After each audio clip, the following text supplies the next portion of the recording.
Diçim ji vê derê, hinek ax, hinek dar, hinek kevin, hinek nû û hinek zivistan bi xwe re dibim û diçim. Belkî wê berf ji bo me carek din nebare. Ez ê destê xwe nekim paxla xwe û li hêviya te nemînim. Wê cixera min ne di nav lêvê min de be. Ez ê di quncikan de xwe ji ber te ve neşîrim.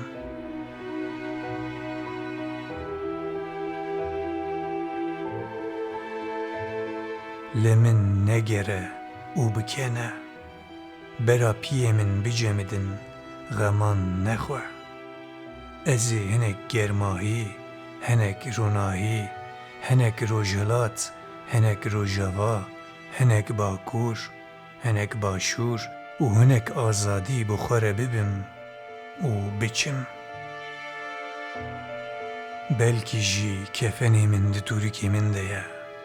Tu netirse, ez ê zû bi zû biçim.